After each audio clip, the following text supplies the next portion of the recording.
నేను ఎక్కువ ప్రత్యక్షత పొందుకోవడానికి నాకున్న ఒకే ఒక తాళం ఆమేనని. హల్లెలూయా. నేను చాలా గట్టిగా చెప్పుండి ఆమేనని మా పీటర్ గారు వాక్యం చెప్తున్నప్పుడు లేచి గొంతులేసేసి ఉండి నేనైతే చాలా అద్భుతంగా నాకు అనిపించేది. ఎందుకో తెలుసండి, ఈ కాలమిక ప్రవక్త అన్నాడు వాక్యాన్ని పొందుకోవడం మీకు తాళపు చెవి ఏంటో తెలుసా? ఏంటండి? ఆమేన్ అన్నాడు. వాక్యం నీ హృదయంలోనికి ఆహ్వానించడానికి తాళపు చెవి ఏంటంటే ఆమేన్. ఈ కాలమిక ప్రవక్త బైబిల్లో దేవుడు రాశాడు ఏమని అన్నాడంటే, నేను తలుపునంత నుండి తట్టుచున్నాను, ఎవడైనా నా స్వరం విని తలుపు తీస్తే నేను లోనకు వచ్చి భోజనం చేస్తాను అన్నాడు. అన్నాడా లేదండి? అన్నాడా లేదా? తలుపు తీయడం అంటే ఏంటి? నీ హృదయం అనే ద్వారాన్ని ఓపెన్ చేయడం. నీ హృదయం అనే ద్వారాన్ని ఓపెన్ చేసే తాళం ఏంటో తెలుసా? ఆమేన్. అదే నీ హృదయం అనే తలుపు తెరుచుకునే మార్గము తాళపు చెవి ఏంటంటే ఆమేన్. నువ్వు ఆమేన్ చెప్తున్నావు అనుకో, నీ హృదయం ఓపెన్ అవుతుంది. అంటే నీ ద్వారం తెరుస్తుంది. అప్పుడు నువ్వు దేవుడు ఏం చేస్తాడో తెలుసా? నువ్వు ఎప్పుడైతే నీ హృదయం తెరవబడిందో అప్పుడు నీ లోపలికి వచ్చి దేవుడు భోజనం చేస్తాడు. ఏమని? హల్లెలూయా. అంటే నీ లోపలికి వచ్చి దేవుడు వాక్యంతో భోజనం చెయ్యాలంటే నువ్వేం చేయాలి? ఆమేన్ చెప్పాలి. నువ్వు ఆమేన్ అన్నావంటే ఆయన లోపలికి వచ్చి భోజనం చేస్తాడు. నువ్వు ఆమేన్ అనలేదనుకో, నువ్వు తలుపు గట్టిగా వేసేసి లోన ఉండి ఆమేన్ ఆమేన్ అని గట్టిగా నువ్వు ఎంత అరిచినా ఆయన బయటే ఉంటాడు. నువ్వు లోపలికి ఆహ్వానిస్తున్నావు అనుకో, నువ్వు ఆమేన్ అన్నావంటే ఆయన లోపలికి వస్తాడు.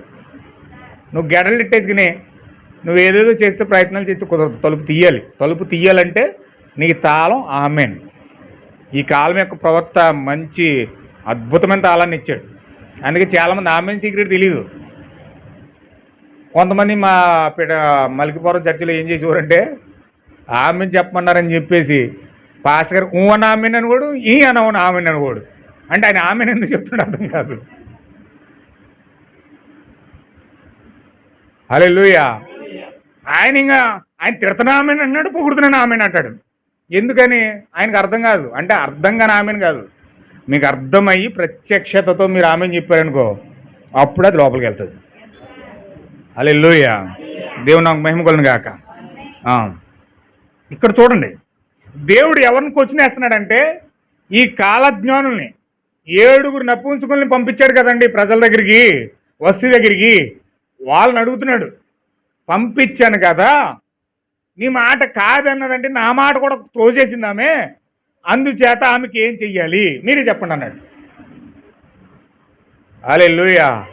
అంటే తీర్పు తీర్చే వాక్యము, కృపనిచ్చే వాక్యము దేవుడు ఎవరికి ఇస్తున్నాడంటే ఎవరినైతే దేవుడు పంపిస్తున్నాడో వారికి కృపావాక్యాన్ని ఇస్తున్నాడు, తీర్పు తీర్చే వాక్యాన్ని ఇస్తున్నాడు. తీర్పు తీర్చే హక్కు వారి చేతిలో ఉంది, కృప చూపించే హక్కు వారి చేతిలో ఉంది. నువ్వు అంగీకరిస్తే కృప, నువ్వు త్రోసేస్తే తీర్పు. హల్లెలూయా. చాలామంది అంటారు దేవుడు అండి తీర్పు తీర్చేవాడు, మీరేంటి నాకు తీర్పు తీర్చేస్తారు అంటాడు చాలామందిని.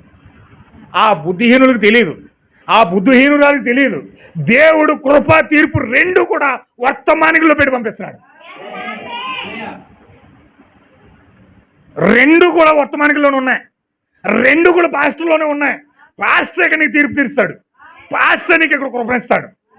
అది నువ్వు ప్రవర్తించే ప్రవర్తన పైన ఆధారపడి ఉంటుంది. ఆమేన్. హల్లెలూయా. ఇప్పుడు అహస్రోతు అడుగుతున్నాడు, ఏమని అడుగుతున్నాడంటే ఏం చేస్తావో చెప్పండి మీరు అంటున్నాడు. అప్పుడు వీళ్ళు ఏం చెప్తున్నారు చూడండి. అతని సన్నిధిని ఉండి రాజు సముఖమును చూచుచు రాజ్యమందు ప్రథమ పీఠముల మీద కూర్చుండు పారసికల యొక్కయో మాది యొక్క 7 ప్రధానులు ఎవరనగా కర్షేనా, షేతారు, అద్మతత, తర్షీషు, మేరేను, మర్షేనా, మొముకోను అని వారు 7 ఉన్నారు. వీళ్ళ ప్రధాన పీఠముల మీద వాళ్ళు ప్రభు యొక్క సన్నిధిలో నిలబడిన దేవుని చేతిలో ఉన్న 7 నక్షత్రాలు అయి ఉన్నాయి. హల్లెలూయా. ఇంకా డీప్గా చెప్పాలంటే 7 కన్నులు కలిగిన వాడైన. ఆ 7 కన్నులు ఎవరో కాదు, ఈ 7 నక్షత్రాలు అయి ఉన్నాయి. ఆ 7 నక్షత్రాలు ఎవరో కాదు, ఆయన ప్రధాన పీఠం మీద కూర్చున్న ప్రధానులు ఇల్లు. హల్లెలూయా. అంటే ఆయన కన్నులే ఆ 7 ప్రధానులు అయి ఉన్నారు. 7 నక్షత్రాలు. ఇప్పుడు ఆ 7 నక్షత్రాలు చేత పట్టుకుని నిలబడిన దేవుడు మాట్లాడుతున్నాడు ఏమనంటే, వారితో మాట్లాడుతున్నాడు ఏమనంటే, మముకాను రాజు ఎదుట ప్రధానులు ఎదుట ఇలాగూ ప్రత్యుత్తరం ఇచ్చాను, రాణి అని వస్తే రాజైన ఆశ్వరుసి యొక్క సకల సంస్థానంలో ఉండు అధిపతులందరి ఎడలను జనులందరి ఎదుట నేరస్తురాలాయను. ఆమేన్. హల్లెలూయా. 7వడు మాట్లాడుతున్నాడు. ఇప్పుడు మముకోను దేవుని కన్ను మాట్లాడుతుంది. 7వడైన వ్యక్తి మాట్లాడుతున్నాడు. 7వ దూత మాట్లాడుతుంది. ఆమేన్. హల్లెలూయా. 7వ దూత దేవుని చేతిలో ఉన్న 7వ నక్షత్రం మాట్లాడుతుంది. ఏమని మాట్లాడుతుందంటే, రాజు ఎదుట రాణి కేవలం రాజు దగ్గరే నేరస్తురాలు అవ్వదామే, ఆయన సంస్థానాల్లో ఉన్న 127 సంస్థానాల్లో ఉన్న ప్రజలందరి ఎదుట ఆమె నేరస్తురాలైపోయింది. ఆమేన్. హల్లెలూయా. అంటే ఈమె కేవలం నేను రాను, రాజు సన్నిధిలోకి రాను, రాజు దగ్గర నేను ఆ ద్రాక్షారసం తాగను అని అగౌరవపరిచి రాజును అగౌరవపరిచినందుకు ఈమె కేవలం రాజుకే కీడు చేయలేదు కానీ, రాజు దగ్గరే అగౌరవపరచబడలేదు కానీ, ఈమె ఆ 127 సంస్థానాల్లో ఉన్న ప్రజలందరి ఎదుట ఈమె నేరస్తురాలు అయిపోయిందట. ఆమేన్. హల్లెలూయా. దేవునికి మహిమ కలుగును గాక. అందుకే ఖచ్చితంగా ఈరోజు దేవుడు ఏదో అల్లరి చిల్లరగా చిలిపితనముగా వారి ఇష్టాల ప్రకారంగా నెరవేర్చుతున్న వ్యక్తుల మధ్యలో వారి ఇష్టానుసారంగా వారి సిద్ధాంతాలు బట్టి, వారి సాంప్రదాయాలు బట్టి, వారి యొక్క క్రియలు బట్టి, వారి తాత్పర్యాలు బట్టి వాక్యానుసారంగా కాకుండా వాళ్ళ ఇష్టానుసారంగా వెళ్ళిపోతే కేవలం దేవునికే కాదు, నువ్వు ప్రపంచం అంతటికి నీవు నేరస్తుడు అయిపోతావు. దేవుని ఎదుటే కాదు నువ్వు పాపం చేస్తా, ప్రపంచం అంతటి ప్రజలందరి ఎదుట నువ్వు పాపం చేసిందని అయిపోతావు. హల్లెలూయా. దేవుడికే కాదు నువ్వు కీడు చేస్తా, ప్రపంచం అంతటికి కీడు చేస్తున్నావు. దేవుని ఎదుటే కాదు నువ్వు నేరస్తురాలు అవుతుంటా, ప్రపంచం అంతటి ఎదురు నువ్వు నేరస్తులుగా నిలబడవలసి వస్తుంది. ఆమేన్. హల్లెలూయా. ఇంత పెద్ద కఠినమైన శిక్ష ఉందని ఈరోజు ప్రజలకు తెలియదండి. ఏమని చెప్తున్నాడు చూడండి. మమ్ముకోను 7వ దూత 7వ నక్షత్రం మాట్లాడుతుంది, రాజా కేవలం నీ ఎదుటే కాదు ఆమె నేరస్తురాలు అవుతా, ప్రపంచం అంతటి 127 సంస్థానాలన్నిటిలో ఈమె నేరస్తురాలు అయిపోయింది. ఏలయనగా రాజైన ఆశ్వరోసు తన రాణి అయిన వస్తీని తన సన్నిధికి పిలుచుకొని రావాలని ఆజ్ఞాపించగా ఆమె రాలేదన్న సంగతి బయలుపడగానే స్త్రీలందరూ దానిని విని ముఖము ఎదుటనే తమ పురుషులను తిరస్కారం చేయుదురు. ఆమేన్. హల్లెలూయా. ఆ దేశంలో ప్రథమ పౌరురాలైన స్త్రీనే తన భర్తను వ్యతిరేకించి అగౌరవపరిస్తే మరి ఆ దేశంలో ఉన్న స్త్రీలందరూ వారి భర్తను గౌరవిస్తారా? ఏమండి, గౌరవిస్తారా? ఆ ప్రధాన శిఖరంపు పైన ప్రధాన మంత్రిగా రాజులో భాగముగా ఉన్న ఈమె రాజుని అగౌరవపరిస్తే 127 సంస్థానాలకు అధిపతిగా ఉన్న భర్తను అగౌరవపరిస్తే ఇప్పుడు ఆ 127 మందిలో దేశాల్లో ఉన్న స్త్రీలందరూ తన భర్తను గౌరవిస్తారా? హల్లెలూయా. దేవునికి మహిమ కలుగును గాక. చూడండి ఎంత భయంకరంగా ఉందో. చాలా పరిస్థితి ఎంత దిగజారిపోతుందో చూడండి. ఈరోజు సంఘంలో పాస్టర్లు ఉంటారు, వాళ్ళు ఎలా ప్రవర్తిస్తారో వాళ్ళ అధికారం సెలవిస్తే వారు పెత్తనం చేస్తూ ఉంటే సంఘమంతా కూడా వారి యొక్క భర్తల మీద సంఘం వాళ్ళు పెత్తనం చేస్తూనే ఉంటారు. ఆమేన్. హల్లెలూయా. మీరు ఫెలోషిప్లకు వెళ్ళండి, ఫెలోషిప్లకు వెళ్తే అక్కడ స్త్రీల కోటలు ఎక్కువ, స్త్రీల కోటలు ఎక్కువ. మొత్తం అందరూ స్త్రీలే ఆ సంఘాలు పరిపాలిస్తూ ఉంటారు. మొత్తం అందరూ కూడా ఆల్మోస్ట్ ఆ సంఘంలో ఉన్న అందరూ కూడా మొత్తం తన భర్తలను ఎలా చూస్తారంటే వాళ్ళే పైన ఉంటారు. ఎందుకంటే వాళ్ళ స్త్రీ యాజమాన్యం. ఎందుకంటే వాళ్ళు చేసే ప్రయత్నాలు అక్కడ ఒక సంఘం కట్టబడాలంటే, ఒక దేవుడు ఆ సంఘాన్ని కట్టాలంటే ఖచ్చితంగా అక్కడ ఉండవలసిన విధానము, అక్కడ లోబడవలసిన విధానము అక్కడ ఖచ్చితంగా ఉండాలి. హల్లెలూయా. ఆ సంఘం కట్టబడాలంటే ఆ సంఘం యొక్క పాస్టర్ మీదే అది ఆధారపడి ఉంటుంది. హల్లెలూయా. ఆమె అగౌరవపరిస్తే సంఘం అంతా అలాగే ఉంటుంది. ఒక దేశమైన అంతే, ఒక సంఘమైన అంతే, ఒక కుటుంబమైన అంతే. ఆమేన్. హల్లెలూయా. దేవుని నామమునకు మహిమ కలుగును గాక.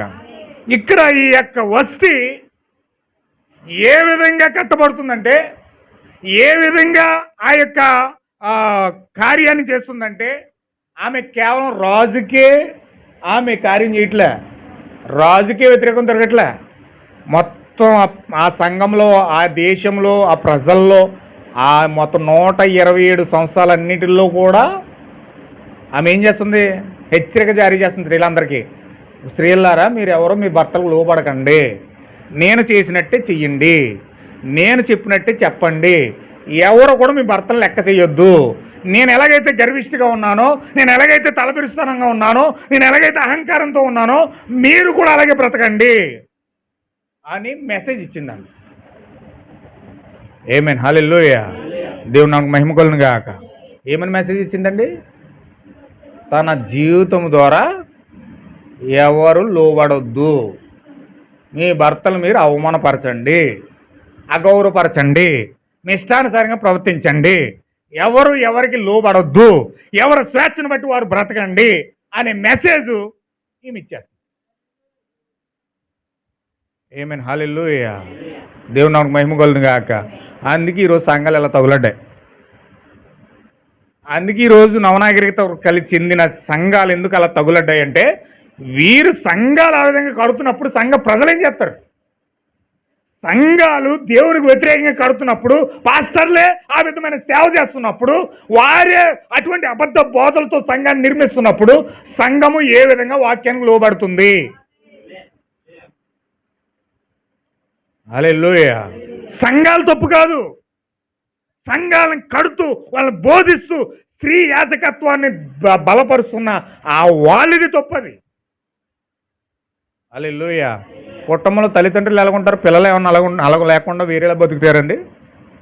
కుటుంబంలో తల్లిదండ్రులు ఎలా ఉంటారో పిల్లలు కూడా అలాగే తయారవుతారు. వాళ్ళు బాగా టక్కరేసలు వేస్తున్నారు అనుకుంటే వీళ్ళు కూడా టక్కరేసలు వేస్తారు. వాళ్ళు యథార్థంగా ఉంటే వీళ్ళు యథార్థంగా ఉంటారు. వాళ్ళు చక్కగా పర్ఫెక్ట్గా ఉంటే వీళ్ళు కూడా పర్ఫెక్ట్గానే ఉంటారు. హల్లెలూయా. దేవుని నామమునకు మహిమ కలుగును గాక. అందుకే ఇక్కడ మెముకాను చాలా అద్భుతమైన మెసేజ్ ఇస్తున్నాడు.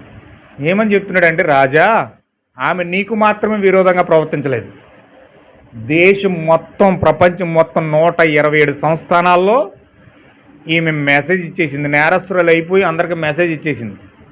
ఏ స్త్రీ కూడా తన భర్తకి ఇంకా లోబడదు. చదవండి. మరియు మాదిలి యొక్కయు న్యాయాధిపతులు రాణి చేసిన దానిని సమాచారం విని రాణి పలికినట్లు ఈ దినమందు రాజు యొక్క అధిపతులందరితో పలుకుదురు. దీని వలన బహు తిరస్కారము, కోపం పుట్టును. ఇంకా ఇది రోజు ఫ్యామిలీ కోర్టులే. అయ్యో మా ఆవిడ ఎలా చేస్తుంది, ఎలా మాట్లాడుతుంది, ఎలాగంటుంది, ఇలాగంటుంది, ఎలాగంటుంది, ఇలాగంటుందని రోజు ఫ్యామిలీ కోర్టులే. నీకు రాజులు భార్య లోబడరు, ప్రజల సామాన్య ప్రజల యొక్క భార్యలు కూడా లోబడరు, సంస్థానాల్లో ఎవరు లోబడరు. ఇంక రోజు నీకు ఫ్యామిలీ కోర్టే. ఇవన్నీ బోల్డ్ సమస్యలు వస్తాయి, ఇప్పుడు బోల్డ్ తిరస్కారాలు వస్తాయి. ఇవన్నిటిని ఏ విధంగా సమర్థించాలి? ఇంక రోజు తగులు తెచ్చుకోవడమే మనం బతుకంతాను. ఇలాంటి ఆమె నువ్వు పక్కనెట్టుకుంటే నువ్వు రోజు తగులు తెచ్చుకోవడమే సరిపోతుంది నీ బతుకంతా. హల్లెలూయా. భలే చెప్తున్నాడు నీ, చాలా బాగా చెప్తున్నాడు. రాజుకు సమ్మతి అయినాడా వస్తి రాజైన అశ్వరోజు సన్నిధిని ఇక రాకూడదని తమ యొద్ద నీ యొక్క రాజాజ్ఞ పుట్టవలెను. ఏమని చెప్తున్నాడండి? ఇంకా దేశంలో కానీ, ఆవరణంలో కానీ, పరిశుద్ధ స్థలంలో కానీ ఎంత మాత్రము అడుగు పెట్టకుండా వస్తీకి రాజు నుంచి ఆజ్ఞలు జారీ అవుతున్నాయి. ఇప్పుడు ఏమీన్ హల్లెలూయా. మమ్ముకోను అక్కడ హెచ్చరిక జారీ చేస్తున్నాడు, ఇక్కడ రాజు ఆజ్ఞలు జారీ చేస్తా ఉన్నాడు. అందుకే ఈరోజు సంఘాల పాటలతో ఆగిపోయినాయి. ఉద్యోగమని పాటలు వస్తాయి కానీ రాజు గదిలోకి వెళ్ళే అవకాశం మాత్రం లేదు. ఎంత అద్భుతమైన పాటలు పాడతారో, ఎంత అద్భుతమైన ప్రార్థనలు చేస్తారో, ఎంత అద్భుతమైన యాచనలు చేస్తారో, ఎంత అద్భుతమైన కూటలు నడుపుతారో, ఎన్ని చేసినా కానీ రాజు గదిలోకి వెళ్ళడానికి వాళ్ళకి అర్హత మాత్రం లేదు. హల్లెలూయా. అది పెంతుకొస్తు అయినా, అది జీడిఎం అయినా, అది బాప్టిస్ట్ అయినా, అది లూథరన్ అయినా, అది చర్చ్ ఆఫ్ క్రైస్ట్ అయినా, అది ఏ సంఘమైనా కానీ వాళ్ళు సోది మాత్రం పెదవుల పైన ఎన్నో పప్పలు వండుతారు కానీ రాజు గదిలోకి వెళ్ళడానికి అధికారమే లేదు. పరిశుద్ధాత్మ బాప్టిజం పొందుకోవడానికి ఇంకెక్కడ అధికారం ఉంటుంది? రాజు గదిలోకి వెళ్ళడానికే అర్హత లేదంటే వింటున్నారండి? ఒక్కసారి దాన్ని అలా పట్టుకుని హెబ్రీ పత్రిక తీయండి ఒకసారి. హెబ్రీ పత్రిక 9వ అధ్యాయము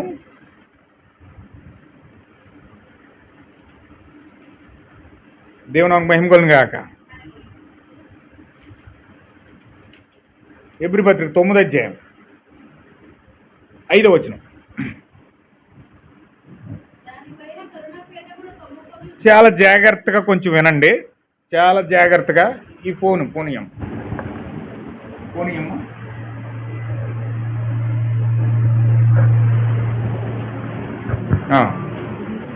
చాలా జాగ్రత్తగా వినండి. దానిపైన కరుణాపీఠమును కమ్ముకొనుచున్న మహిమగల కెరూబులుండెను. వీటిని గురించి ఇప్పుడు వివరముగా చెప్పవలదు. ఇవి ఇలాగు ఏర్పడినప్పుడు యాజకులు సేవ చేయుచు నిత్యమును ఆ మొదటి గుడారములోనికి వెళ్ళుదురు గాని సంవత్సరమునకు ఒక్కసారి మాత్రమే ప్రధాన యాజకుడు ఒక్కడే రక్తము చేతపట్టుకొని రెండవ గుడారంలోకి ప్రవేశించును. ఆ రక్తము తమ కొరకును ప్రజల అజ్ఞాన కృత్యముల కొరకును అర్పింపబడుచును. దీనిని బట్టి ఆ మొదటి గుడారము ఇక నిలుచుండగా అతి పరిశుద్ధ స్థలములో ప్రవేశించు మార్గము బయలుపరచలేదని పరిశుద్ధాత్మ తెలియజేయుచున్నాడు. ఆమేన్ హల్లెలూయా. చూడండి ఇక్కడ ఎంత క్లియర్గా పౌలు గారు రాశాడు అంటే, వీళ్ళు కేవలం పాటలు పాడి ఆవరణంలో ప్రవేశిస్తున్నారు కానీ, పరిశుద్ధ స్థలంలోకి ప్రవేశిస్తున్నారు కానీ, అతి పరిశుద్ధ స్థలంలోకి ప్రవేశించడానికి ఇప్పటి వరకు కూడా ఇంకా మార్గము తెలియపరచబడలేదట. హల్లెలూయా. 5 లక్షల మంది ప్రజలు వచ్చి పెద్ద కూడికెట్టి పెద్ద హట్టాహాసంగా జరిగినా అది ఏదో కూడికిలాగానే జరిగిపోయింది కానీ నీకు జనమే కనపడతారు కానీ అక్కడ పరిశుద్ధాత్మ లేదు. హల్లెలూయా. పరిశుద్ధాత్మలోనికి ప్రవేశించే మార్గం ఇంకా తెలియబడలేదట. అంటే ఇక్కడ ఏం చేస్తున్నాడంటే, దేవుడు ఏం మాట్లాడుతున్నాడంటే చూడండి ఎంత చక్కగా మాట్లాడుతున్నాడో. ఇక్కడ రాజుకు రాణికి మధ్యలో ఆజ్ఞలు బయలుదేరాయి. ఆది పాపాన్ని బట్టి రాజుకి రాణికి మధ్యలో ఆజ్ఞలు బయలుదేరాయి. ఏమి ఆజ్ఞలు బయలుదేరాయి అంటే, ఇంకెన్నడూ కూడా అందులో ప్రవేశించకుండానట్లు రాజు దగ్గర నుంచి ఏం చేస్తున్నాయి ఆజ్ఞలు వచ్చేసినాయి. దీన్ని జారీ చేసింది ఎవరో తెలుసా? ఈ ఆలోచన ఇచ్చింది ఎవరో తెలుసా? 7వ దూత, 7వ నక్షత్రం. ఈరోజు ప్రజలకు చాలా 7వ నక్షత్రం 7వ దూత చాలా చీపుగా కనిపించవచ్చు. ఏలియనా ఆయన ఎక్కడున్నాడు బైబిల్లో? 7వ దూత ప్రవక్త ఆయన ఎక్కడున్నాడు బైబిల్లో అని చెప్పి ఎంత భయంకరంగా మాట్లాడుతారంటే ఈరోజు ప్రజలు. కానీ దేవుడు అధికారం అంతా కూడా రాణికి ఆజ్ఞలు కూడా జారీ చేసే అధికారం అంతయో కూడా ఎవరి దగ్గర పెట్టాడంటే దేవుడు 7వ దూతలో పెట్టాడు. హల్లెలూయా. ఈరోజు ఎంత అద్భుతమైన వర్తమానం పట్టుకుని ఈరోజు 7వ దూత భూమిపైకి వచ్చాడో తెలుసండి. రాణికి ఆజ్ఞలు జారీ చేసే స్థితిలో ఈరోజు దేవుడు 7వ దూతను పెట్టాడు. హల్లెలూయా. దేవుడు నాకు మహిమ కలుగును గాక. 7వ దూత ఆ యొక్క మెముకోను ఏం చెప్తున్నాడంటే, రాణికి ఆజ్ఞలు జారీ చేయి, అతి పరిశుద్ధ స్థలంలోకి ఆమె రాకూడదుగా, నీకు కనిపించకూడదుగా, అది తప్పకుండానట్లు పారసీకులకి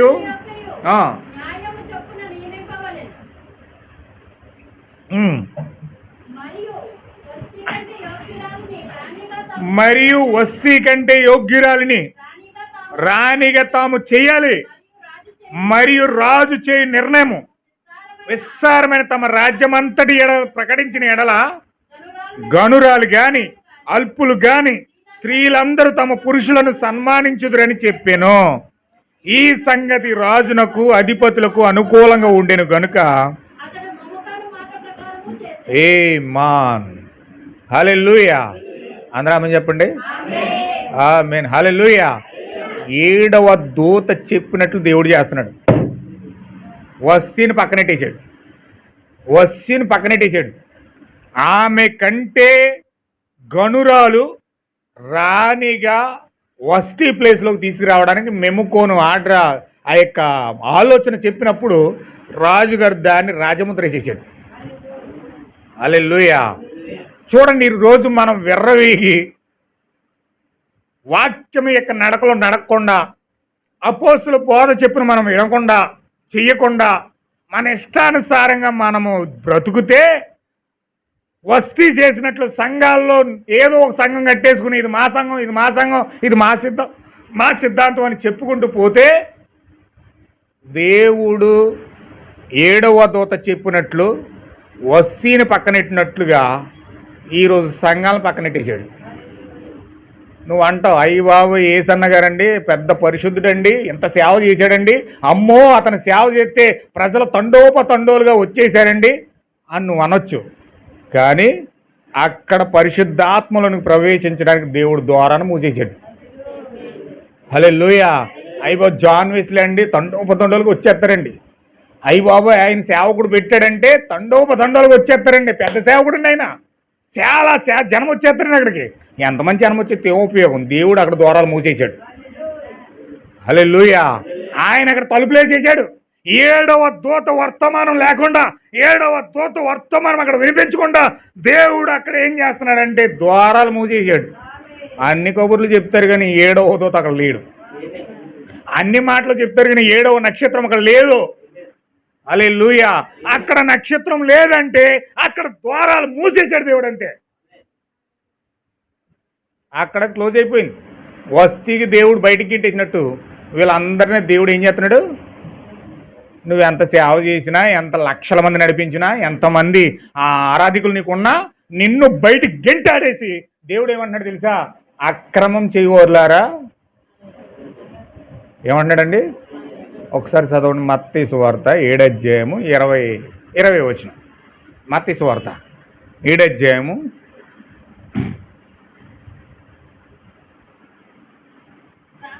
నాకు ఇంకా 15 నిమిషాలు ఉంది. కొంచెం నాకు టైం ఇస్తే నేను జాగ్రత్త స్పీడ్గా వెళ్తాను. కొంచెం వెళ్ళండి. నేను అవునా ఓపెన్ క్లోజ్ చేస్తాను. ఫలముల వలన మీరు వారిని తెలుసుకుందరు. ఇక్కడ ఏమంటున్నాడు చూడండి, ప్రభువా అని నన్ను పిలిచిన వారు ఎవరో కూడా, నువ్వు బైబిల్ ఎట్టిని తిరిగేసావా, పాటలు పాడేసావా, స్వస్థతలు చేసేసావా, చర్చిలు కట్టేసావా, సేవ చేసేసావా, జనాలు పిలిచేసావా, ఇవన్నీ దేవుడు ప్రభువా అని పిలిచేసి ఏదో నువ్వు చమత్కారంగా చేసేసినంత మాత్రాన నీవు పరలోక రాజ్యం దేవుడు ఇవ్వడు. కానీ పరలోకమందున్న వాక్య ప్రకారముగా అపోస్తుల బోధ ప్రకారంగా నువ్వు భక్తి చేసినప్పుడే దేవుడు నిన్ను పరలోకం తీసుకెళ్తాడు. ఆ దినమందు ఏసన్ గారు అక్కడికి వస్తాడు, దినాకరన్ అక్కడికి వస్తాడు, జాన్ వెస్లీ అక్కడికి వస్తాడు, ఏమండి విపి రెడ్డి అక్కడికి వస్తాడు, కిరణ్ పాల్ అక్కడికి వస్తాడు, అందరు అక్కడికి వచ్చి ఏమన్నారు చూడండి యేసుక్రీస్తుని, ప్రభువా ప్రభువా నీ నామంలో కోటాలు ఎట్లేదా, నీ నామంలో దెయ్యాలు ఎలగొట్టలేదా, నీ నామంలో అద్భుతమైన స్వార్థ చేయలేదా, నీ నామంలో చర్చలు కట్టలేదా, నీ నామంలో ఎన్నో అనేకమైన కార్యాలు మేము చెయ్యలేదా? అప్పుడు ఎన్నడును ఎరుగను ఏమంటున్నాడండి? ఏం చేశారు వీళ్ళు? ఏం చేశారండి? చెప్పరండి మీరు. ఏం చేశారండి వీళ్ళు? ఏం అక్రమం? అక్రమం అంటే ఏంటి? అక్రమం అనగా క్రమము కానిది అక్రమం. క్రమం ఏంటి? దేవుడిచ్చిన అపోస్తుల బోధ క్రమము దేవుడు సంఘానికి ఇచ్చాడు. హల్లెలూయా.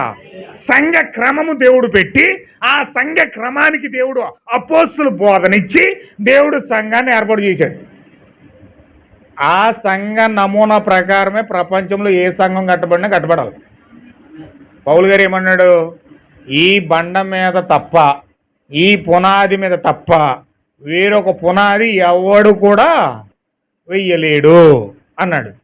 మీరు సంఘం కట్టాలంటే ఈ పునాది మీద కట్టబడాలి. అపోస్తుల బోధ యందును ప్రవర్తన యొక్క క్రమంలోని సంఘము కట్టబడాలని చెప్పాడు. మరి అలా కట్టబడాలా వద్దా? మేము ప్రకటించిన సువార్త ఎవడు కాక ఎవడైనా సరే వేరొక సువార్త బోధించినా సరే అతను శాపగ్రస్తుడవును గాక అన్నాడు.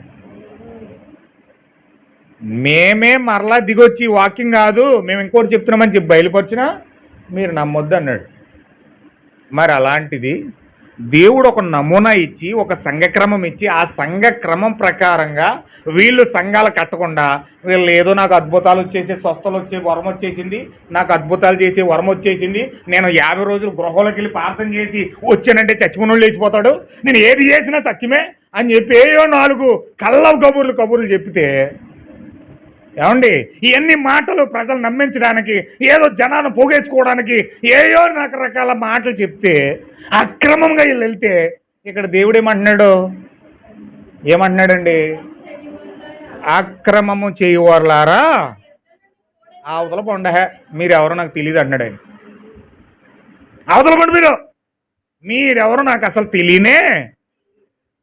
ఇదేంటి ఎంత సేవ చేశారు?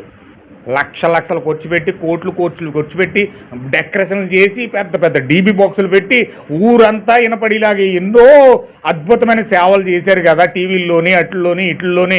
అబ్బా ఆ టీవీ చూస్తుంటే ఎంతసేపు జనాన్నే చూపించేస్తున్నారు. ఏ మీటింగులు చూసినా జనం. అయ్య బాబు ఇతను ఎంత జనం వచ్చేస్తున్నారు, ఎంత పెద్ద సేవకుడు. ఏం సేవ అది? పాతాలను నడిపించే సేవ మీకు అవసరమా? అగ్నిగుండంలో నడిపించే సేవ మీకు అవసరమా? హల్లెలూయా. ఏలియా వచ్చాడంటే అగ్ని కాల్చేస్తారు. మరి ఎంత జనం వస్తే దానికి లెక్క కాదు. ఏలియా వచ్చాడంటే జనాన్ని చూశాడంటే మీరు 50 మంది ఉన్నారో 100 మంది ఉన్నారంటే లెక్కలేదు. అగ్ని దిగొచ్చి కాల్చేయింది కాకుండా కాల్చేస్తారు. హల్లెలూయా. జనం 10 ఇప్పుడు లోకం యొక్క నానుడు ఎలా ఉంటుందో తెలుసండి? ఒక తప్పుని 10 మంది వచ్చి రైట్ అన్నారనుకోండి, అది రైటు. ఎవడో తప్పు అని చెప్పడం అది అక్కడ నిజంగా తప్పే, కానీ 10 మంది వచ్చి దాన్ని రైట్ అన్నాడు అనుకోండి, అది రైటే. అంటే మనిషి సంఖ్యాబలం చూస్తాడు, దేవుడు సంఖ్యాబలం చూడ్డు. ఆమేన్. హల్లెలూయా. దేవుడు సంఖ్యాబలం చూడ్డు. ఆయన ఒక్కరిని తీసుకునే ప్రపంచాన్ని గడగడ ఉనికిస్తాడు. ఆయన ఒక్కరిని తీసుకునే ప్రపంచాన్ని గడగడ ఉనికిస్తాడు. ఆ రోజు మోసే ఒక్కరిని తీసుకుని ఐగుప్తు దేశాన్ని మొత్తం ఉనికించేసాడు. ఏలియన్ తీసుకుని యెరూషలేము దేశాన్ని గడగడ ఉనికించేసాడు ఆయన. హల్లెలూయా. ఈ కాలంలో ఒక్క విలియం బ్రన్హాం తీసుకుని ప్రపంచాన్ని చేసేసాడు ఆయన. హల్లెలూయా. ఆయన చేతిలో ఒక్కడు చాలు, ప్రపంచం జనసంఖ్య వస్తుంది. అయ్యో ఇంతమంది జనం వచ్చేస్తున్నారంటే అదే సత్యమేమో. తండోలుగా పరిగెత్తుకుపోతారు జనాలు, కానీ వాస్తవం అది కాదండి. హల్లెలూయా. దేవుడు ఏమంటున్నాడంటే అక్రమం చేయవర్లారా అంటే మీరు సంఖ్యాబలం చూసి మోసపోకండి, లేకపోతే ప్రజాబలం చూసి మోసపోకండి. అక్కడ వాస్తవం ఉందో లేదో కనుగోండి, అక్కడ సత్యం ఉందో లేదో కనుగోండి, అక్కడ నిజంగా దేవుని ఒక్క వాక్య ప్రకారం క్రమ ప్రకారం అది కట్టబడుతుందో లేదో చూడండి. ఆ క్రమం అక్కడ లేనప్పుడు ఆ సంఘం తప్పది. వాక్య క్రమం అక్కడ లేకపోతే అది ఎంత పెద్ద సేవ అయినా తప్పే. హల్లెలూయా. అక్కడ వాక్య ప్రకారంగా సేవకుడు సంఘాన్ని కడుతున్నాడా లేదా, వాక్య ప్రకారంగా అది కట్టబడుతుందా లేదా అని ఎప్పుడైతే నువ్వు గుర్తిస్తావో అప్పుడు దేవుడిని లెక్కిస్తాడు. దేవుడు నాకు మహిమ కలుగును గాక. ఇక్కడ ఏం జరుగుతుందంటే ఇక్కడ దేవుడు మొముకాన్ని తీసుకొచ్చి వస్తీని లెక్కలో నుంచి లేకుండా చేసేసాడు. రాజుగారు పెళ్లి చేసుకున్న భార్య ఆమె సౌందర్యవంతురాలు. ఆమెకున్న సౌందర్యం ఆ దేశంలోనే లేదు. అంత అందగత్తి ఆమె. కానీ అందమైతే ఉంది, కానీ లోపల గుణం లేదు ఆవిడకి. భర్తను ఎలా గౌరవించాలో, భర్తను ఎలా ప్రేమించాలో, 10 మందిలో ఆమె పక్కన నిలబడితే ఎంత గౌరవించబడతాడో భర్త, ఆమె దీనత్వము, ఆమె యొక్క ధైర్యత్వము, చక్కగా ఆమె హుందాతనం భర్త దగ్గర చూపించి ఆమెను బట్టి ఆ యొక్క దేశంలో ఆమె కీర్తిని తెచ్చుకోవాలి. కానీ ఆ గుణహీనత ఆమె ఉండి గుణము లేని గుణము ఆ యొక్క స్త్రీలు లేనందువలన ఆమె గుణహీనురలైపోయింది, భక్తిహీనురలైపోయింది. ఆమె కళ్ళును ఆమె పొడుచుకుంది. హల్లెలూయా. ఆమె జీవితాన్ని ఆమె చేతులారా నాశనం చేసుకుంది. దేశంలో నుంచి బహిష్కరించబడింది. ఆమె కుటుంబంలో నుంచి బహిష్కరించబడింది. ఆ రాజుగారి జీవితంలో నుంచి బయటికి నెట్టివేయబడింది. చూసారా, ఒక గర్వం, గుణము లేకపోవడం వలన ఆమెకి ఎన్ని లక్షణాలు, ఎన్ని భయంకరమైన కార్యాలు ఆ జీవితంలో వెంటనే చూడండి. ఈరోజు క్రీస్తు నీ జీవితంలో లేకపోతే నీ బతుకేంటి? క్రీస్తు పరిశుద్ధాత్మగా నీలో రాకపోతే నీ బతుకేంటి? నువ్వు త్రోసేస్తే, నీ పరిశుద్ధాత్మను త్రోసేస్తే, నువ్వు వాక్యాన్ని పొందుకోనివ్వకుండా, పరిశుద్ధాత్మ బాప్తిజం పొందుకోకుండా నువ్వు క్రీస్తుని కనుక నువ్వు త్రోసేస్తే వస్తీలాగా నీ బ్రతుకు ఏంటి? గుణహీనరాలు అయిపోతున్నావు. గుణము లేని స్త్రీ మాత్రమే పరిశుద్ధాత్మ పొందుకోవడానికి ఆరాట పడదు. ఆమేన్. హల్లెలూయా. పరిశుద్ధాత్మ అంటే ఆసక్తి లేకపోవడం గల కారణం ఏంటో తెలుసా? గుణం లేదు నీకు, బుద్ధి లేదు నీకు. బుద్ధిమంతురాలు ఏం చేస్తుందండి? బుద్ధిమంతురాలు ఏం చేస్తుంది? తన గృహాన్ని కట్టుకుంటుందట. ఏ గృహం? వాక్య గృహం. దేవుని యొక్క వాక్య శరీరం వైపు పరిగెట్టేది ఎవరంటే బుద్ధిమంతురాలు. అందుకే దానియేలు 12 అధ్యాయంలో దానియేలు రాస్తున్నాడు. ఏం తెలుసండి? బుద్ధిమంతులంట నక్షత్రాల వలె ఆకాశంలో మెరుస్తారట. ఆకాశంలో నక్షత్రాలు మెరిసినట్లుగా భూమి మీద మెరుస్తారంట. దేని బట్టి అండి? వారికి ఉన్న బుద్ధిని బట్టి, వారికి ఉన్న గుణాన్ని బట్టి. గుణమే పాడైపోతే, గుణమే నాశనం అయిపోతే, పాడు చేసుకుంటే నీ జీవితం 10 మందిలో ఏమవుతుంది? ఏమైనా సరే నీ గుణాన్ని నువ్వు కాపాడుకోవాలి. గుణము కాపాడుకోలేని మనిషి ఎవడైనా సరే, ఏ స్త్రీ అయినా సరే, భయంకరంగా ప్రజల్లో అల్లరిపోలైపోతారు. గుణమును కాపాడుకోవాలి. శ్రేష్టమైనది గుణం. ఈ కాలం మీకు ప్రవక్త అన్నాడు, చర్చి అంత అందంగా కట్టామన్నది కాదు, చర్చిలో ఉన్న ప్రజల యొక్క గుణశీలమును బట్టి ఆ చర్చి అందం ఉన్నదన్నాడు. హల్లెలూయా. అంటే నీ అందాన్ని ఎలా లెక్కిస్తారో తెలుసండి? నీ అందం ఎలా లెక్కిస్తారో తెలుసా? దేవుడు నీ గుణాన్ని బట్టి. నీ గుణం బాగుంటేనే నీకు అందం ఉన్నట్టు. నువ్వు ఎంత అందంగా ఉన్న లోపల గుణం లేకపోతే అది పనికి మాలిన మసిబొగ్గు లాంటిది. ఆమేన్. హల్లెలూయా. అందుకే ఈరోజు లోపల గుణలక్షణం ముఖ్యం. గుణము చాలా అందమైనది. గుణాన్ని కాపాడుకోవాలి. ఆ గుణము దేవుని యొక్క గుణమై ఉండాలి. హల్లెలూయా. ఆ గుణమును మనం ఎప్పుడైతే పొందుకుంటామో అప్పుడు మన జీవితాల్లో దేవుని దృష్టిలో మనం శ్రేష్టమైన జనులం అవుతాం.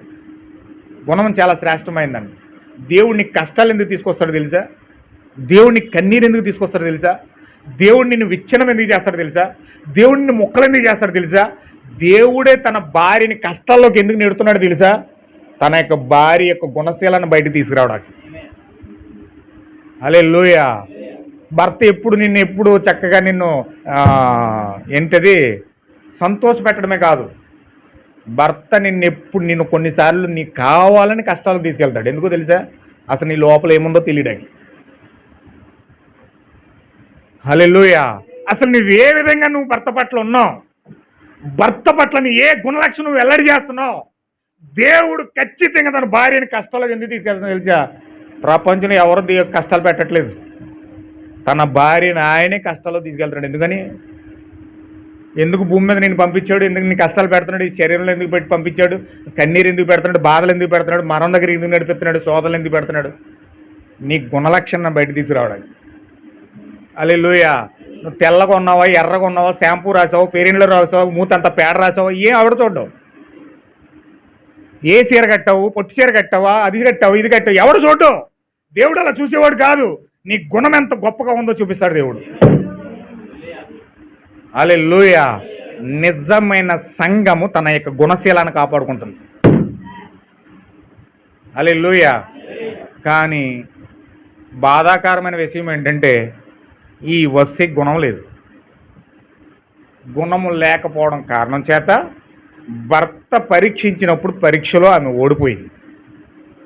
భర్త పరీక్షించినప్పుడు ఆమె ఓడిపోయి తన స్థానంలో నుంచి పడిపోయినట్లుగా మేము ఇక్కడ చూస్తూ ఉన్నాం. గుణము లేకపోతే పాపంలో పడిపోతావు, గుణము లేకపోతే శత్రువుకు దొరికేస్తావు, గుణము లేకపోతే దెయ్యానికి దొరికేస్తావు, నీకు నీవే అప్రతిష్ట పాలైపోతావు.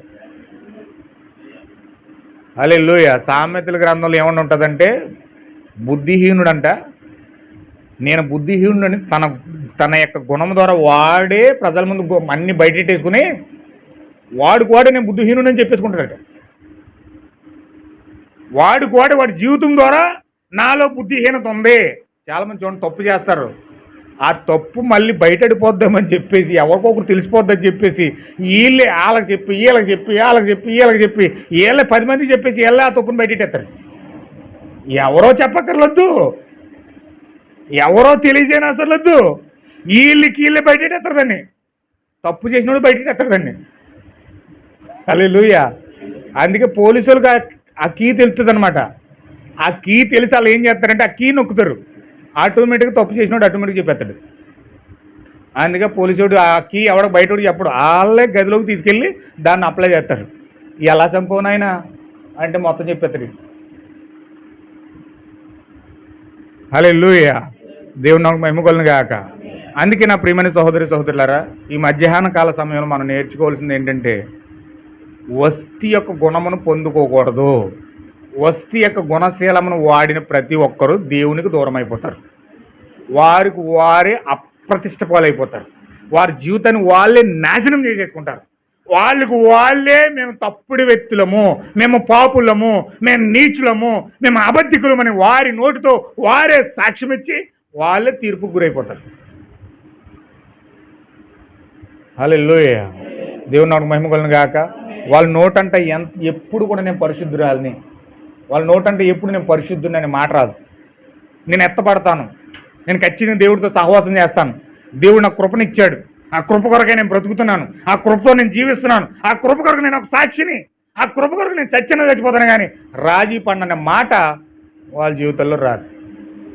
హల్లెలూయా. ఆడు చత్తేసి అవని, ఆడు తింటే తిన్ని, ఆడు ఏమైపోతే అయిపోని, నేను బాగున్నాను కదా, నా జీవితం బతుకు బాగుంది కదా, ఆయనకి అవమానం వస్తే ఏంటి, ఆయన అప్రతిష్ట పాలైపోతే ఏంటి, ఆయన 10 మందిలో అవమానపరచబడితే ఏంటి, ఆయన రకాల జీవితాలు విచ్ఛిన్నమైపోతే నాకేంటి, నేను బాగున్నాను కదా, నాకు రావాల్సింది నాకు రావాలంతే. గుణము లేని స్త్రీ భ్రష్టత్వం కొని తెచ్చుకుంటుంది. హల్లెలూయా. చదవండి. ఈ సంగతి రాజునకు అధిపతులకు అనుకూలంగా ఉండిన కనుక అతడు మొమ్ముకను మాట ప్రకారం చేసింది. ప్రతి పురుషుడు తన ఇంటిలో అధికారిగా ఉండవలెననియు, ప్రతి పురుషుడు తన స్వభావశ అనుసరించి తన ఇంటి వారిలో మాట్లాడవలెననియు ఆజ్ఞ ఇచ్చి, ప్రతి సంస్థానమునకు దాని రోత ప్రకారముగాను, ప్రతి జన్మనకు దాని భాష ప్రకారంగాను, రాజు తన సకలమైన సంస్థానాలకు దాని గూర్చిన తాకీదులు పంపించెను. హల్లెలూయా. ఇప్పుడు 2 అధ్యాయాలకు వద్దాం. ఈ సంగతులైన తరువాత అహస్వరోసు యొక్క ఆగ్రహం చల్లారినప్పుడు అతడు వస్తీని ఆమెను చేసిన దాన్ని, ఆమెకు నిర్ణయించబడిన దాన్ని తలంచగా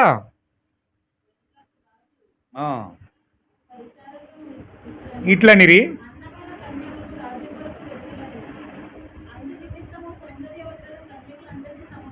అంటే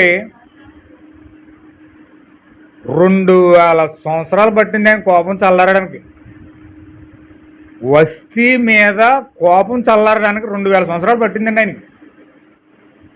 అంటే అంత కోపం దేవుడికి వస్తీ మీద వచ్చింది. ఈరోజు దేవుడు చెప్పిన దాన్ని చేయకుండా ఆయనకి అగౌరవపరిచి అప్రతిష్ట పాలు చేసి నీ ప్రవర్తన ద్వారా ఆయన సిలివేస్తా ఉన్నావు అంటే ప్రతిసారి కూడా అప్పుడు ఏం చేస్తావు? నీ ద్వారా ఆయన ఎప్పుడైనా సంతోషించాడా? ఎప్పుడైనా ఆయన నీ యందు ఆయన సంతోషిస్తున్నాడా? దుఃఖపడుతున్నాడా? బాధపడుతున్నాడా? ఆనందపడుతున్నాడా? నువ్వు చెక్ చేసుకోకుండా నువ్వు ఎల్లప్పుడూ నీ ప్రవర్తన కరెక్ట్ అని చెప్పి నీ ప్రవర్తన గుండా ముందుకెళ్ళిపోతూ ఉంటే దేవుడు కనుక ఆగ్రహించాడంటే ఆ కోపం మామూలు కాదండి. రాజ్యం నుంచి బయటికి గెంటేసినా సరే ఆయన కోపం 2000 సంవత్సరాలు పట్టింది. ఏమీన్ హల్లెలూయా. అందుకే మధ్యాహ్న కాల సమయంలో మనం ఆయన ఆగ్రహానికి గురి కాకూడదు. ఆయన ఆగ్రహానికి గురి కాకుండా మనం ఉండాలంటే మనం ఏం చేయాలి తెలుసండి? మనం ఖచ్చితంగా మన గుణాన్ని కాపాడుకోవాలి, మన గుణశీలాన్ని కాపాడుకోవాలి. గుణము కలిగిన స్త్రీ అంట పురుషుని యొక్క కిరీటంలో నక్షత్రం మెరుస్తుందట. హల్లెలూయా. చాలా అద్భుతమైన మాటలు మాట్లాడాడు సొలొమోను రాజు. ఎందుకు అలా మాట్లాడాడంటే ఒక మాట మీకు చూపించిన ప్రసంగిలో ఉంటుంది. ఏమనంటే పరమగీతాల్లో 10,000 మంది పురుషులను చూశాడంట ఆయన. 10,000 మందిలో పురుషుల్లో ఒక్క పురుషుడు కనపడ్డాడు. నీతిమంతుడు, సరి చేసుకునేవాడు, పశ్చాత్తాపడేవాడు. కానీ 10,000 మంది స్త్రీలను చూశాడంట ఆయన. 10,000 మంది స్త్రీలో ఒక్క స్త్రీ కూడా లేదట. హల్లెలూయా. దేవుని నామమునకు మహిమ కలుగును గాక. చదువుతారా ఒకసారి ప్రసంగి కనుక? ఇది చదివి నేను ముగిస్తాను, టైం అయిపోయింది కనుక. కరెక్ట్గా 1 గంట అయింది. ప్రసంగి గ్రంథం 7:27 నుంచి చదవండి. 26 నుంచి చదవండి. మరణము కంటే ఎక్కువ దుఃఖం కలిగించినది ఒకటి నాకు కనబడెను. అది వలల వంటిదై ఉరుల వంటి మనస్సును బంధకముల వంటి చేతులను కలిగిన స్త్రీ. దేవుని దృష్టికి మంచిని వారైన వారు దానిని తప్పించుకుందురు గాని పాపాత్ములు దాని వలలో పడిపోతారు. హల్లెలూయా. అంటే మరణం కంటే భయంకరమైనది ఏంటంటే ఒక స్త్రీ. ఆమె ఎలాంటిదంటే ఉరులు వంటి మనస్సు కలిగి బంధకములు వంటి చేతులు కలిగిన స్త్రీ అంట. ఈ వలలో పడినోడు ఎవడు బయటికి రాలేడు. ఇలాంటి వలలో పడినోడు ఎవడో బయటికి రాలేడు. అదంత భయంకరమైనది అది.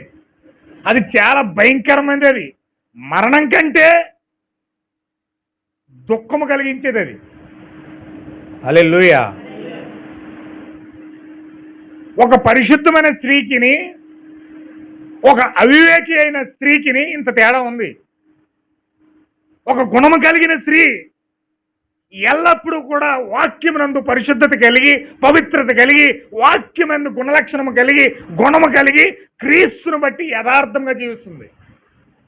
కానీ గుణము లేని స్త్రీ అంట పురుషులకి వలలు వేస్తూ, ఉరులు వేస్తూ, బంధకాల వంటి చేతులు వాళ్ళని బంధించేసి, కొంతమందిని బందీలు చేసుకుని, కుటుంబాలను విచ్ఛిన్నం చేసి, వారి జీవితాలని నాశనం చేసి ఈరోజు అనేక మందిని పాతాళంలోకి ఈడ్చుకు వెళ్ళిపోవడానికి కారణమే మరణం కంటే దుఃఖం కలిగించే అంశము ఈ బుద్ధిహీనురాలు ఉంది. సొలొమోను ఎంత బాధపడుతున్నాడు చూడండి ఈ విషయం చెప్పి. సంగతులు హేతు అయినది చూడగా నాకు కనబడినని ప్రసంగిని నేను చెప్పుచున్నాను. అయితే నేను తరిచి చూచినను నాకు కనబడనిది ఒకటి ఉన్నది. అదేదనగా 1000 మంది పురుషుల్లో ఒకరిని చూచింది నేను కానీ అంతమంది స్త్రీల్లో ఒక్కటి కూడా నేను చూడలేదండి. ఎంత బుద్ధి జ్ఞానం వచ్చింది సొలొమోనుకు. 1000 మందిని పెళ్లి చేసుకున్నాడని ఇతగాడు 1000 మందిని పెళ్లి చేసుకుని కడకి ఇతను పరిశీలించి తెలుసుకునే అంశం ఏంటంటే ఇదిగో ఈ అంశాన్ని తెస్తున్నాడు. హల్లెలూయా. ఈరోజు ఒక్కరిని పెళ్లి చేసుకుని మొత్తం జీవితకాలం సర్వస్వం కోల్పోయినని చెప్పి బాందీ జాబుల దగ్గర దొలుతున్నాడు. ఒక్కరితోనే ఏగలేక బాందీ జాబుల దగ్గర దొలుతుంటే 1000 మందిని చేసుకున్నాడు. ఈయన ఎలా భరించాలి చెప్పండి ఒకసారి. ఆఖరికి భరించి తల పండిపోయి ఇంకేం చేయలేదు తెలియక ఇటువంటి మాటలు వస్తున్నాయి. హల్లెలూయా. అంటే ఆ గుణ లక్షణాలు చాలా దగ్గరగా పరిశీలించాడు ఈ వ్యక్తి. 1000 మంది పురుషుల్లో ఒక్కడైనా పశ్చాత్తాపుడు దొరికాడంట కానీ 1000 మంది స్త్రీల్లో ఒక్కళ్ళు కూడా దొరకలేదట.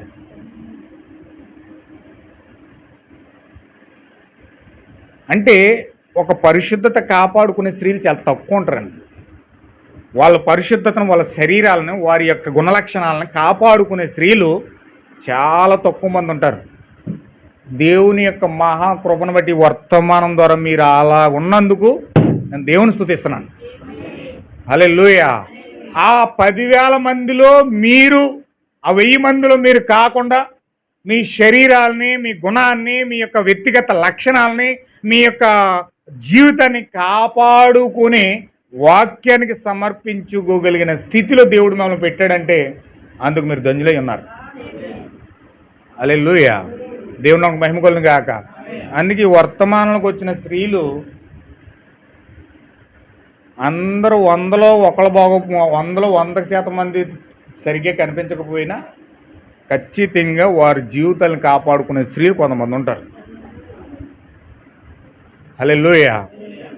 సొలొమోను అంత మాట అన్నాడంటే 1000 మంది స్త్రీల్లో ఒక్కళ్ళు కూడా కనిపించలేదంటే అంటే స్త్రీలు పర్సెంటేజు మీరు చూడండి. చాలామంది సంఘాల్లోని మీరు సంఘాల్లోకి వెళ్తే స్త్రీల పర్సెంటేజ్ ఎక్కువ ఉంటుందా, పురుషుల పర్సెంటేజ్ ఎక్కువ ఉంటుందా?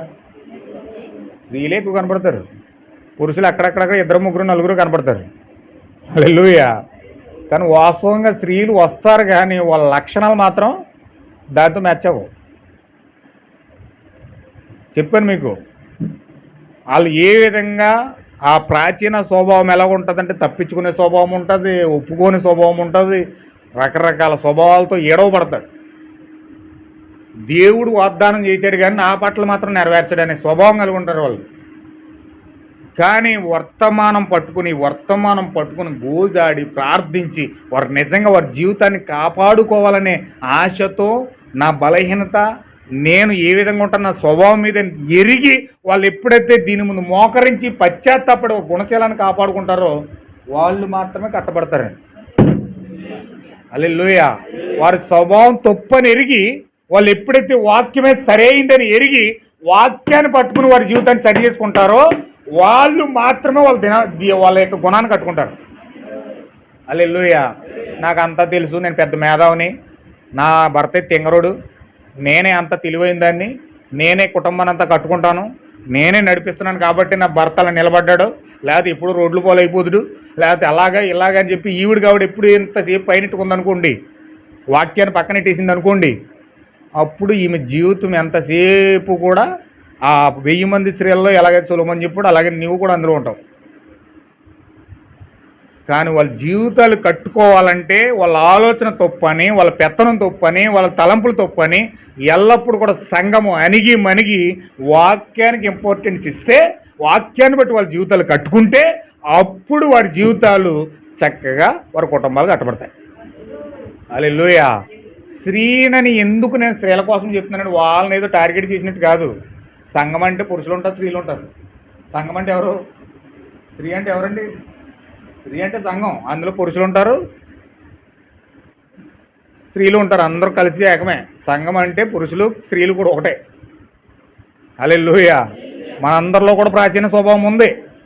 మనందరిలో కూడా ప్రాచీన స్వభావం ఉంది. బలహీన ఘట్టాలంటే కేవలం స్త్రీలే కాదు, అంటే సంఘమే బలహీన ఘట్టం.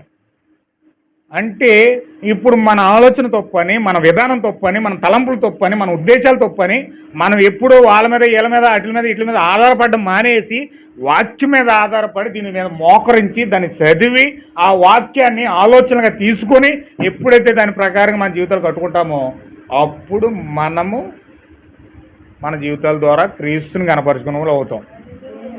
హల్లెలూయా.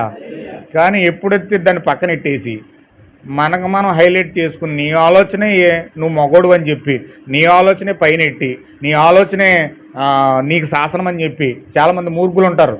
నేను చెప్పిందే వేదం, నేను చెప్పిందే శాసనం, నేను ఇలాగే ఉంటాను, ఇలాగే బతుకుతాను, ఇలాగే చచ్చిపోతాను అంటాను. నువ్వు అలాగే చచ్చిపో, బతుకు నాయన, నువ్వు అలాగే చచ్చిపో, నేను ఎవరు కాదంటారు.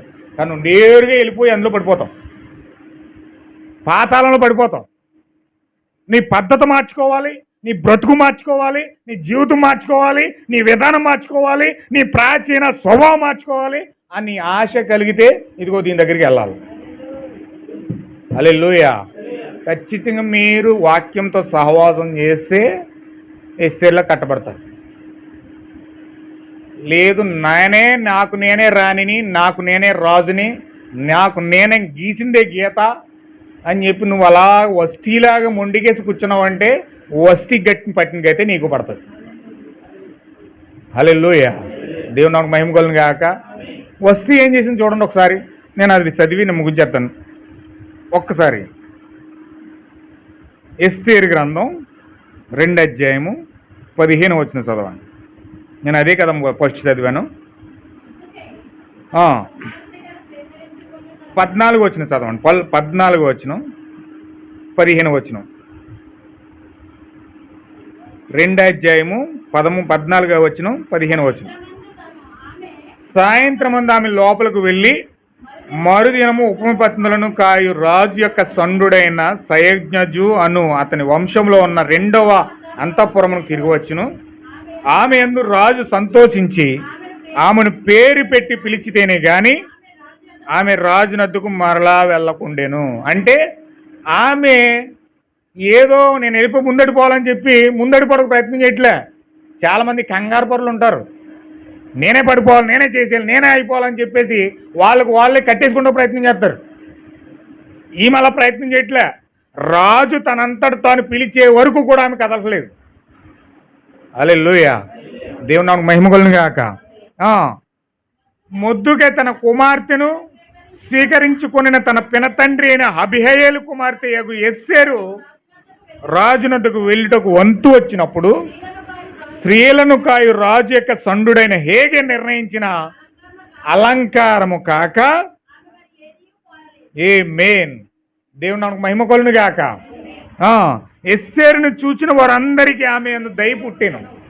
చూడండి అక్కడ ఏం జరుగుతుందంటే ఏమి కట్టుకోమని చెప్పాడో, ఏ వస్త్రాలు అయితే ఇచ్చాడో అవి మాత్రమే ఆమె ధరించుకోవడానికి ఇష్టపడుతుంది. ఏ వస్త్రాలు అయితే ఇచ్చాడో, తల ఎలాగైతే దూకోమన్నాడు అలాగే దూకుంది, ముఖం ఎలాగైతే ఆ యొక్క నీట్గా ఉంచుకోమన్నాడో అలాగే ఉంచుకుంది. పేడేం రాయలేదు. పౌడర్ రాసి, ఫెయిర్ అండ్ లవ్లీలు రాసి, లేకపోతే పేస్ట్లన్నీ రాసి, ఆ పెదాలకి లిప్స్టిక్లు రాసి ఇవన్నీ ఏం చేయలేదు. ఆమె సహజాతీతంగా ఏ విధంగా ఉండమని హేగే చెప్పాడో అలాగే ఉంది. ఆమె ఆ తలకి 3, 4, 5, 6 జల్లేయలేదు, కొంకుల్లో ముళ్ళేయలేదు, లేకపోతే టిప్ టాప్గా ఏదో తయారవ్వలేదు, బ్యూటీ పార్లర్లో ఫ్యాషన్ చేసినట్లుగా రకరకాల ఫ్యాషన్లు ఆమె చేయలేదు. ఏగేకి ఎలాగైతే ఇష్టపడి చెప్తున్నాడో అలాగే ఎస్తేరు అలంకరించుకుంటుంది. హల్లెలూయా. ఆ బట్టలు కూడా ఏగే ఎలాంటి వస్త్రాలు ఇచ్చాడో ఆ వస్త్రాలే ఆమె వేసుకుంటుంది. ఆ పాదరక్షలే ఆమె తొడుగుతుంది. ఎందుకంటే ఎస్తేరుకి బాగా తెలుసట. కిందకి వెళ్తే మనకు అర్థమవుతుంది, వచ్చే వారం చూద్దాం. ఎస్తేరుకి బాగా తెలుసంట. ఏగే ఎప్పుడు కూడా తన చిత్తాన్ని చేయట్లేదు. ఏగేకి బాగా తెలుసు అహస్వరోసు యొక్క లక్షణాలు, అహస్వరోసు యొక్క ఇష్టాలు, అహస్వరోసు యొక్క ఆ డ్రెస్ కోడింగ్ అంతా కూడా ఏగేకి బాగా తెలుసు. హల్లెలూయా. ఏమి ఇష్టపడతాడో, ఏమి తాగుతాడో, ఎస్తేరు ఎలా ఉంటే అహస్వరోసు ఇష్టపడతాడో ఏగేకి బాగా తెలుసు అంటాడు. ఏగేకి తెలిసినట్లుగా మరి ఎవరికి తెలియదు. అందుకే ఏగే చెప్పినట్లు చేస్తే ఖచ్చితంగా నేను అహస్వరోసు రాజుకు నేను ఇష్టమైన కన్యకగా మారుతాను అని బలమైన నిర్ణయం తీసుకుందండి ఎస్తేరు. హల్లెలూయా. దేవుని నామమునకు మహిమ కలుగును గాక. ఏగే ఎవరు? ఇప్పుడు ఏగే ఎవరంటే పరిశుద్ధాత్మ ఉన్నాడు. ఎవరండి? ఏగే పరిశుద్ధాత్మ ఉన్నాడు. నువ్వు పరిశుద్ధాత్మను ఫాలోఅప్ చేస్తే పరిశుద్ధాత్మ నీకు చెప్తుంది. ఏది పరిశుద్ధాత్మ? ఈ వర్తమానమే పరిశుద్ధాత్మ. ఏంటండి అని ఊగిపోయి తప్పట్లు కొట్టేస్తే వచ్చేసేది పరిశుద్ధాత్మ కాదు.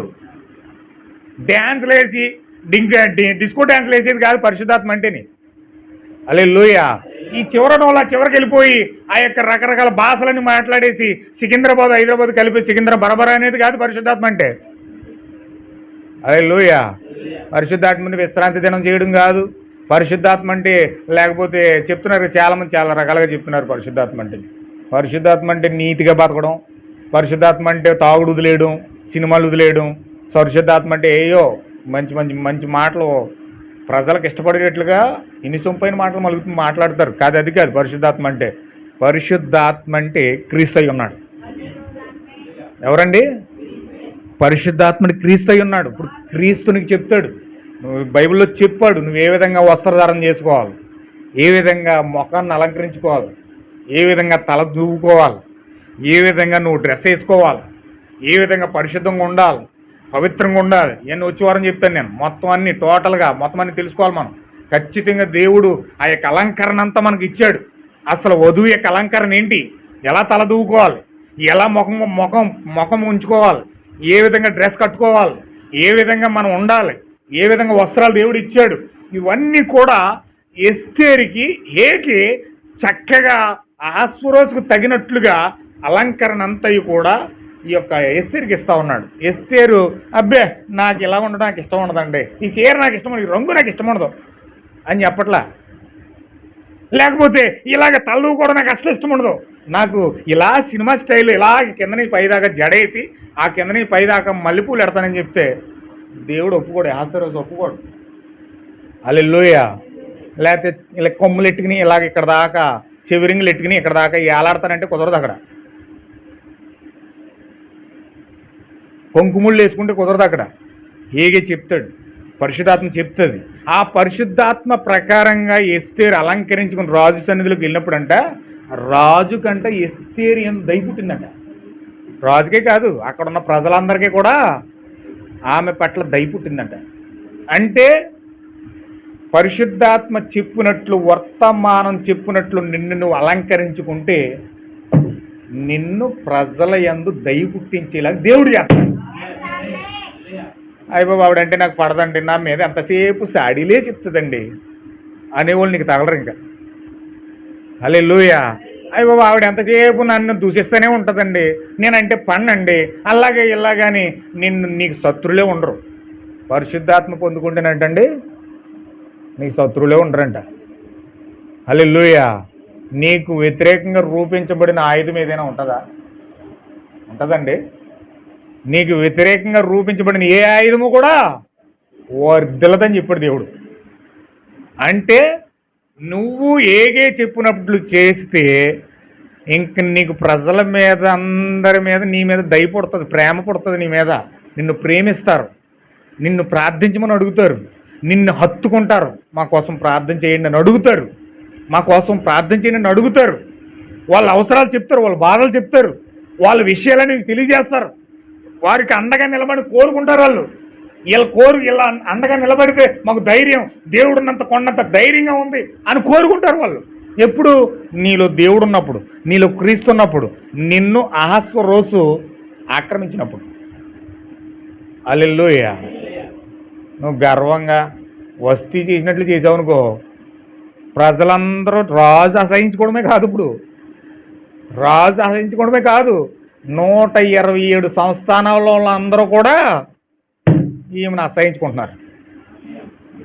అంటే ప్రజలందరూ నిన్ను అసహించుకుంటున్నారంటే కేవలం ఎవరు కూడా నిన్ను దరిదాపులో కూడా రానివ్వట్లేదంటే అర్థమేంటి తెలుసా? నీ ప్రవర్తన బాగోలేదని. నీతో మాట్లాడిన వాళ్ళందరూ పైకి నిన్ను గౌరవిస్తున్నారు, కానీ లోపల దరిద్రుడు, అమ్మో ఈవిడితో మాట్లాడితే బుర్ర తినేద్దు, ఇంకా నాకు సంపి తినేద్దు నన్ను అని నిన్ను అనుకున్నారనుకో మనసులో. ఏంటది అంటే నువ్వు వెళ్ళిన వాళ్ళ దగ్గర వెళ్ళా నువ్వు అసహ్యం పుట్టించుకున్నావంటే, నిన్ను ద్వేషిస్తున్నారంటే, నిన్ను దూషిస్తున్నారంటే అర్థం ఏంటి? అంటే నీ ప్రవర్తన బాగోలేదని, నీ విధానం మార్చుకోవాలని అర్థం. అక్కడ నిన్ను దరిదాపులోకి రానివ్వట్లేదంటే నిన్ను చేర్చుకోవడం కూడా ఇష్టపడట్లేదని అర్థం ఏంటి? నీ ప్రవర్తన బాగోలేదు. అక్కడ నువ్వు గర్విష్ఠువు అయిపోయి, అహంకారం అయిపోయి, తలబెరుస్తానంతో నీకు నీవుగానే ఒంటరిగా నాకు నేనే రాజుని, నాకు నేనే రాణిని అంట బతికేస్తున్నావు, కానీ నువ్వు రానివు కాదు, రాజువు కాదు, దరిద్రుడు, దిక్కుమాలినోడివి, దిగంబరుడివి, దేవుడు ఉమ్మూసే స్థితికి వచ్చేసావు నువ్వు. అందుకోసమే నిన్ను ఓడ కూడా పట్టించుకోవట్లేదు. దేవుడు నాకు మహిమగొలను గాక. అలాంటి స్థితిలోకి వెళ్ళిపోయింది వస్తీ. ప్రజలందరూ ప్రేమించే స్థితిలోకి నువ్వు వెళ్తున్నావు అంటే వస్తీలాగా నిన్ను చూసి గుర్తించారా, అప్పుడు నిన్ను ప్రేమిస్తారు, ఆదరిస్తారు, గౌరవిస్తారు, నీ కోసం నిలబడతారు. కానీ నిన్ను దూషిస్తున్నారంటే దూరంగా జరిగిపోతున్నారని నేను చూసి పారిపోతున్నారంటే అర్థం ఏంటి? వీడు చాలా వరస్ట్ ఫీల్ అనుకుంటారు. హల్లెలూయా. అందుచేత మన జీవితాలు మనం సరి చేసుకొని మన గుణాన్ని కాపాడుకోవాలి. మన గుణాన్ని కాపాడుకోవాలంటే 10 మందిలో ఉన్నప్పుడు ఎలా ఉండాలి, దేవుడి దగ్గర ఎలా ఉండాలి, సంఘంలో ఎలా ఉండాలి, సహోదరుల దగ్గర ఎలా ఉండాలి, చక్కగా అన్ని పద్ధతులు నేర్చుకొని చక్కగా ఎవరికి అభ్యంతరకరంగా ఉండకుండా మన జీవితాలు మనం కట్టుకొని చక్కగా బలిపీఠం దగ్గర నిలబడాలి. హల్లెలూయా. అలా నిలబడడానికి దేవుడు ఈ వర్తమానం ద్వారా సహాయం చేస్తున్నాడు. ఈ వర్తమానం అవన్నీ నేర్పుతుంది, మనకి ఈ గుణలక్షణాలన్నీ నేర్పుతుంది, ఈ గుణలక్షణాన్ని మనలో పోస్తుంది. దీనితో ఎప్పుడైతే మనం సహవాసం చేస్తున్నామో అప్పుడు మన జీవితం ఆ విధంగా ఎస్తేరు వాళ్ళు కట్టబడుతుంది. గ్రంథం అంటారు, పుస్తకం అంటారు, బైబిల్ అంటారు. ఎందుకు వచ్చింది? నిద్ర వచ్చేస్తుంది బాబు, తలపొడి వచ్చేస్తుంది ప్రభు, అయ్యి బాబు పని చేసి అలిసిపోయిన ప్రభు. నువ్వు పడుకున్నావు అనుకో, నువ్వు మళ్ళీ అలాగే తెల్లారలేసి అలాగే ఉంటావు, వస్తీలాగే త్రోసివేయబడుతూ ఉంటావు. హల్లెలూయా. అందుచేత చాలా జాగ్రత్తగా మీరు అర్థం చేసుకోండి, మీ గుణాన్ని కాపాడుకోండి. గుణశీలం మీలోకి రావాలంటే ఇది ఒక గుణము ఇందులో ఉంది. ఈ గుణముతో ఎప్పుడైతే నువ్వు సహవాసం చేస్తావు గుణం వస్తుంది. ఒకవేళ నాకు వద్దనుకుంటే వస్తీలాగే అందరి చేత త్రోసివేయబడతావు, చచ్చే వరకు ఒంటరిగానే బతుకుతావు. నిన్నెవరో ఆదరించరు, నిన్నెవరో దరికి చేరనెవరో, నిన్నెవరో ప్రేమించరు, నిన్ను ప్రేమించేవారు కనపడరు. హల్లెలూయా. అందుకే చాలామంది అంటారు, పెద్దోళ్ళు మాట్లాడతారు కొంతమంది, చచ్చేలోపు 4 ప్రేమను సంపాదించుకొని నిన్ను కాపాడేదేదా అంటారండి. చచ్చేలోపు 4 ప్రేమను సంపాదించుకో, అదే నేను కాపాడుతుంది అంటారు. ఆ 4 ప్రేమను తోచేసి నువ్వు ఒంటరిగా నేనే నిలబడతాను, నేనే రాజుని, నేనే రాణిని, నాకు ఎవరు నచ్చట్లేదు, నాకు నేనే ప్రతివ్రతని, నాకు నేనే చాలా ప్రతివ్రతని అనుకున్నావు అనుకో, నిన్ను కనీసం చచ్చిపోయిన తర్వాత నోట్లో గింజలేయడానికి 4 మనుషులు కూడా ఉండరు. హల్లెలూయా. అందుచేత మన జీవితాలు మనం కాపాడుకోవడానికి ప్రయత్నం చేద్దాం, గుణాన్ని కాపాడుకుందాం. ఆ గుణం ఈ బుక్లో ఉంది. ఈ గ్రంథం మనం ఎప్పుడైతే చదివో పరిశుద్ధాత్మ మనకు నేర్పిస్తుంది, ఇలా ఉండని చెప్తుంది. అప్పుడు మనం దాని ద్వారా నడిపించబడి చక్కగా మన జీవితాలు కట్టుకుంటాం. దాన్ని అశ్రద్ధ చేయొద్దు, అలక్ష్యం చేయొద్దు. ఎస్తేరు వలె మారాలంటే ఏగే చెప్పినట్టు చేయాలి. హల్లెలూయా. ఆ ఏగే వద్దనుకుంటే నీకు ఇంకొకటి తగులుతాడు, దాని ద్వారా నువ్వు వస్తీలో మారుతావు, నువ్వు జీవితాన్ని పాడు చేసుకుంటావు. అలా చేసుకోకూడదని నేను ఎంతసేపు సహనంతో ఓపికతో పరిశుద్ధాత్మ బోధిస్తుంది. ఖచ్చితంగా మనం ఎస్తేరు వలె మారదాం. దేవుడు మమ్మల్ని దీవించును గాక. ఆమేన్. ప్రార్థించారు.